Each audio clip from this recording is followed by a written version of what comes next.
Now welcome to another edition of News from Naboo with our lightning takes. And let's get right to the news. Okay, we're going to start out with a spoiler alert because we got an interesting rumor coming out of Ahsoka. Okay. I'm ready for some Ahsoka spoiling action. Are you? Are you really?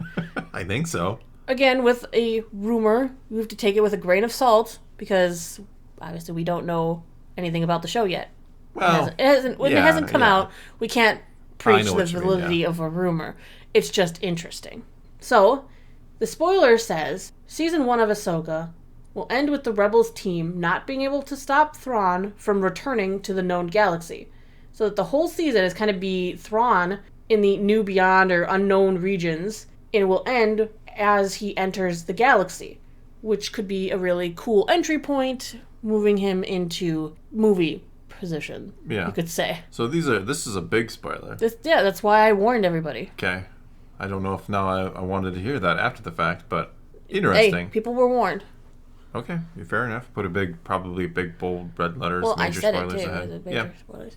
But anyway, since we've already heard it, now we should talk about what we think about that. It kind of makes sense, right? Because you're trying to set him up. Well, it makes perfect sense. Like, so is this really a spoiler if we all assume he's going to be the big bad for the movie? Not necessarily, because we know he's not going to be like defeated and stopped. Right. Not entirely, but you might think that the Rebels crew would get kind of a. Well, do you really want the Rebels crew to get another win over Thrawn? Nah. This is set up. This whole season is just set up to getting Thrawn where he needs to be, as well as whatever storyline Ahsoka is pursuing with the other two Force users. There's still a lot of things we don't know. Well, a ton we don't know. Yeah, we don't even know what that means, like coming back from the Great Beyond. New Beyond. Yeah, I'm calling it the Great Beyond. No. I mean, he could be bringing an army with him that he's been gathering and putting together over there of those possible Night Light sisters that we've talked about that had been rumored. Yes. Not to mention whatever else he's been gathering resource-wise out there, building his next super weapon. We don't know. Thrawn's not about super weapons. He was all about the TIE Defender program. Yeah, that didn't go well. He saw the flaws of the Death Star. Mm-hmm. He knew TIE Defenders were the way to go. But TIE Defenders project was kind of ended when he left. He didn't leave. He was escorted away by Purgo. And his factory was blown up. Sure. So he'd have to start over from the New Beyond. And we don't know what their resource situation looks like out there. Do you think this is going to be like a grim ending? Like, we find Ezra, he's not, quote-unquote, Ezra anymore. Thrawn wins, and it's like, it's Empire Strikes Back ending?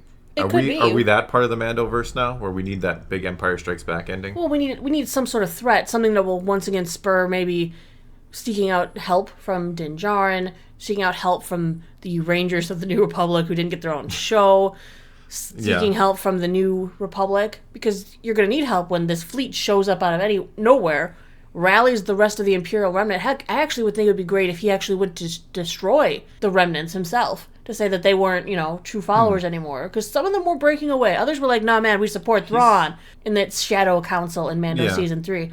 But there were some who on the other side said, he's kind of been not around.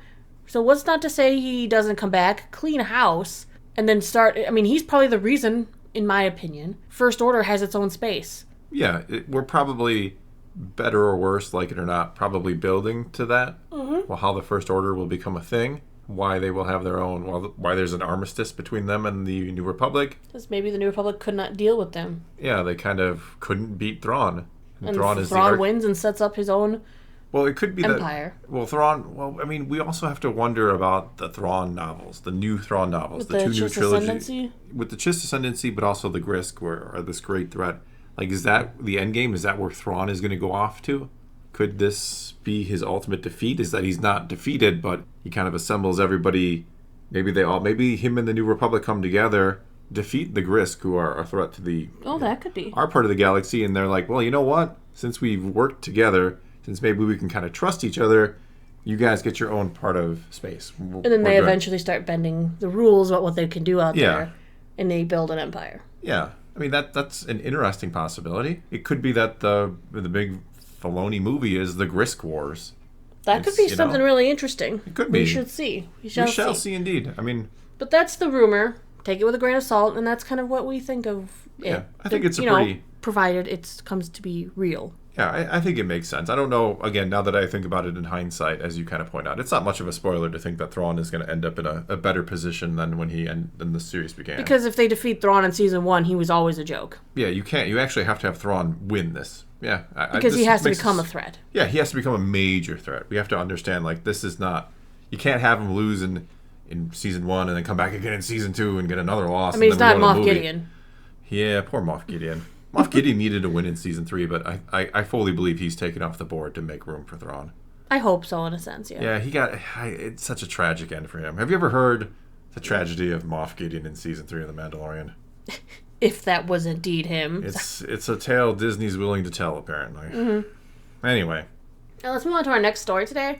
Lucasfilm kind of defended their controversial storyline for Mando season 3. The storyline of Din and Bo. Din and Bo? You mean Bo with Din? No, I mean, who ended up on top in a situation like this? You know what I'm trying to say. I hope so. Otherwise, I missed a deleted scene somewhere. But we saw, Bo ended up wielding the darksaber. Yes. She's taken on the leadership role of Mandalore. Is this where I point out that I said that bo-katan was going to get the darksaber and everybody, not everybody, but a lot of people were giving me grief before season 3. No, man, you're missing it. Din's going to be the ruler of Mandalore. And I said, no, he's not a leader. He wants the quiet life, which is where he ended up. Well, when discussing Din's arc in season 3, Jon Favreau pointed out some interesting information. He pointed out that people expected Mando to change from a traveling bounty hunter to Aragorn. Yeah, he's not Aragorn. In the first 2 seasons, or Strider. He learned about his planet. He learned about who his people are. Because, mind you, he only knows what he's been told by his cult. Yes. Which apparently isn't much covert. About the Jedi. No. He won the darksaber in combat and became involved with threats bigger than he was used to. Favreau kind of claims there were clues in those first 2 seasons, as well as in Book of Boba Fett, that the show was not ever going for the storyline where he took charge of Mandalore. And yeah, I saw those clues. Yeah, sorry, I mean, I'm not trying to be full of myself, but a lot of people railed on me about thinking that Bo-Katan was going to get the darksaber, and it was never about Din becoming the ruler of Mandalore. Favreau mentions, the darksaber training in Book of Boba Fett as a big example because he struggled to use it, struggling against the weight of wielding the blade, of ruling Mandalore, that it was too heavy for him. It wasn't his fate. It wasn't something he was ever meant to do. Whereas Bo-Katan could easily use it because she's done it before. She's not afraid of being the leader. Not that he's afraid. Well, that's not what he wanted. That's not ever what his role was. No. His role was always, I want to serve my covert. So he's a team player, not the leader, not the coach. So from, Favreau's perspective, Din was never meant to be Aragorn.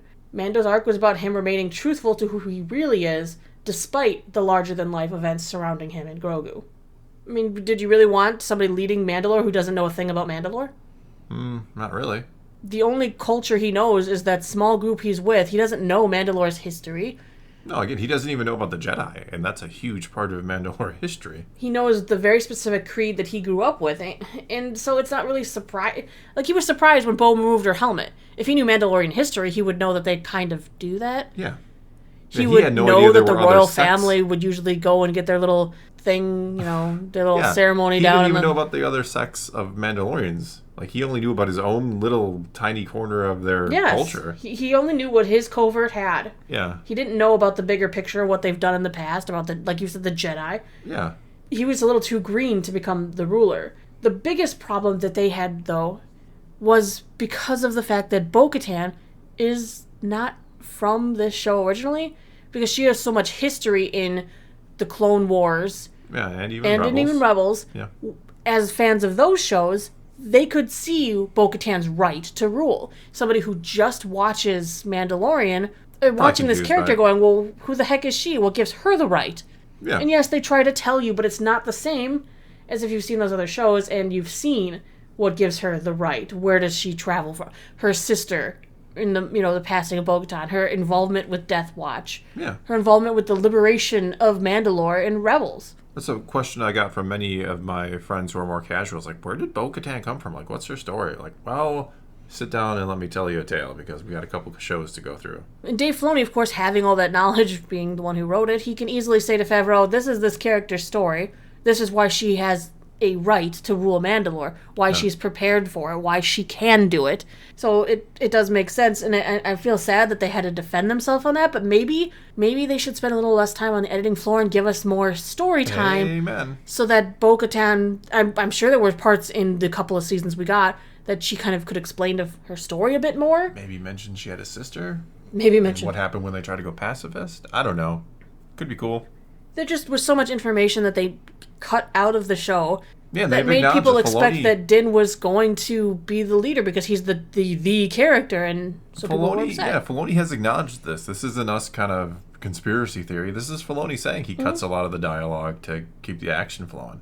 And sometimes the action needs to take a backseat. I fully feel it's to the story. Yes, I fully feel that's to the show's detriment. I'm not talking we should have a show where they're just sitting around the table talking for 15 minutes about the past, but you do need that little bit of dialogue and exposition in there sometimes, especially for the people who have no idea. And they could have kept the action, and they could have remade some of these Rebels or Clone Wars scenes in live action to give us a flashback. Yeah.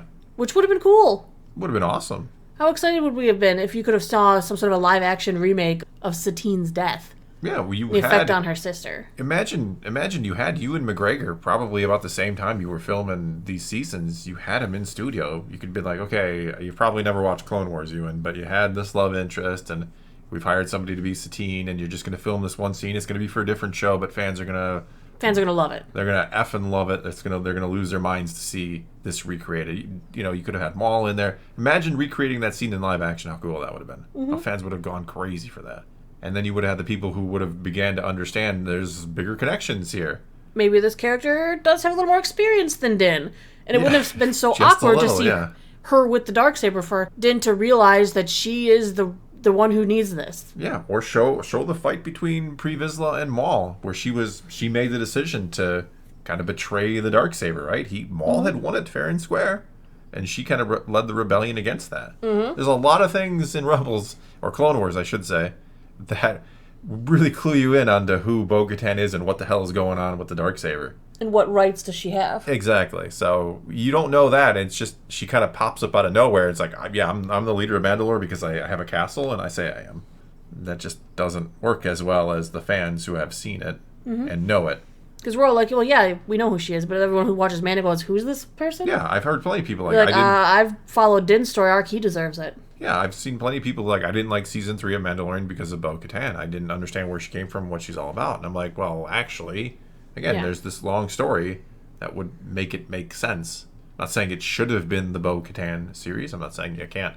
I wish it was the Din Djarin show, but at least story-wise, it makes sense that she would have taken the Darksaber and kind of returned to her role of prominence. All right, well, I think that's going to be all we got for you this time. So now it's your turn to take to the comments below and tell us what you think about all of this. Do you think Season 3 went astray with The Mandalorian, pushing Bo-Katan and not really explaining her story? Do you think it would have been better with some flashbacks, maybe just 5-10 minutes per episode here or there, where you kind of explain who she is, where she's coming from, what rights she has? What about that Ahsoka rumor? Or the Ahsoka rumor, yeah. I mean, I think that makes sense. I think that just makes sense. Just don't go into it in the exit in case people skipped it. Yeah, I'm not going to, in case you did skip it. But I do think that rumor makes sense. I do think there's legitimacy to it. Whatever the case may be about any of it, though, take to the comments below. Let's talk some Star Wars. And until next time, thanks for watching.